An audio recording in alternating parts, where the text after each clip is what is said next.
எல்லாருக்கும் வணக்கம். எல்எல்டிவி எல்லோரும் பார்த்துட்ருக்கீங்க. இப்போ பார்த்தது வந்து ஒரு சின்ன பொண்ணு வந்து 3ஆம் கிளாஸ் படிக்கிற பொண்ணு கம்பை வந்து ரொம்ப ஆர்வமாக சுற்றிட்டு இருந்தாங்க. அதை ஆர்வமாக ட்ரைனிங் எடுத்துகிட்டு இருந்தாங்க. எனக்கு ரொம்ப சந்தோஷமாக இருந்துச்சு. அதனால் அவங்கள ஒரு சின்ன வீடியோ எடுத்தேன். அது மட்டும் இல்லாமல் 6th +2 வரைக்கும் மாணவிகள் அனைவரும் எங்கிட்ட சிலம்பமும் கராத்தே நிஞ்சக் எல்லாம் பயிற்சி பெற்றுட்டு இருந்தாங்க. அந்த பயிற்சியான வீடியோ தான் இப்போ பார்த்துட்ருக்கீங்க.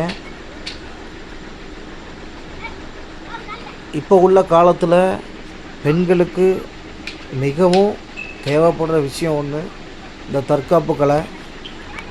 ஏன்னா ஒரு ஆண்களை வந்து அடைச்சி போட்டாலோ கட்டி போட்டாலோ அவங்க வந்து எப்படியாவது எகிரி கூச்சி எங்கேயாவது கல்லையாவது தாண்டி இதை செவுறு முதல்ல தாண்டி போயிடுவோம். ஆனால் பெண்களால் முடியாது. ஏன்னா நம்ம பெண்களை வந்து அப்படியே அடக்கி சுதந்திரம் வாங்கினாலும் அடக்கி வச்சு ஆள்ற இதில் நம்ம அப்படியே வாழ்ந்துட்டுருக்கோம்.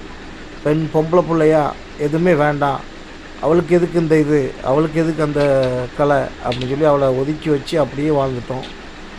அந்த இதெல்லாம் மாற்றம் செய்கிறதுக்காண்டி தான் இந்த பொண்ணுங்க வந்து பயிற்சி பெற்றுட்ருக்காங்க.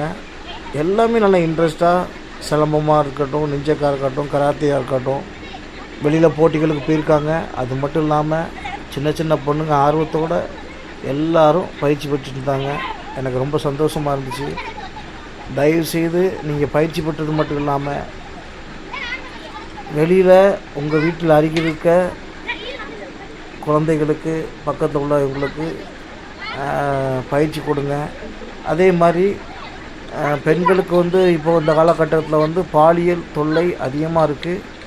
அதிலேருந்து நம்மளை பாதுகாத்துக்கொள்ள தற்காப்பு கலை அவசியம். இது நிறைய பேருக்கு தெரியும், நிறைய பேருக்கு தெரியாத மாதிரி நடிப்பாங்க. தயவுசெய்து பெண்களுக்கு அவங்க வந்து அதாவது அவங்கள பாதுகாத்து கொள்கிற அளவுக்காவது அந்த ட்ரைனிங்கை நம்ம கொடுக்கணும். நம்ம நாட்டுக்கும் வெளிநாட்டுக்கும் என்ன வித்தியாசம்னா, வெளிநாட்டில் வந்து 1ஆம் கிளாஸ்லேருந்து 6ஆம் கிளாஸ் வரைக்கும் கண்டிப்பாக தற்காப்பு கலை கற்றுக்கொண்டே ஆகணும்.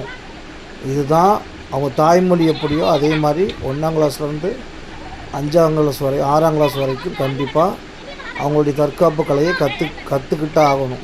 ஏன்னா அப்போ தான் அவங்க பெரிய அளவுக்கு வரும்போது, பெரிய ஆளாக வரும்போது அவங்க பாதுகாத்து கொள்ள முடியும் என்ற லெவலுக்கு இருப்பாங்க. அதாவது யாராவது ஒருத்தங்க நம்மளை அடிக்க வந்தாலோ இல்லை நம்மளை கடத்தி கொண்டு ஏதாவது நம்மளை மிரட்டினாலோ அவங்கள்ட்ட தப்பிச்சு வர்ற அளவுக்காவது நம்ம அந்த பயிற்சி பெற்றுக்கணும்.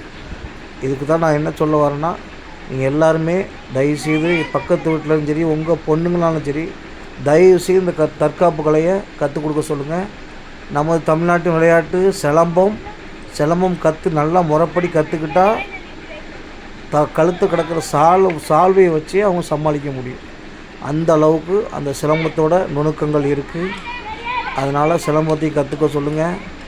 அது கூட சுருள்வாள், நிஞ்சக்கு, அப்புறம் தொன்ஃபுன்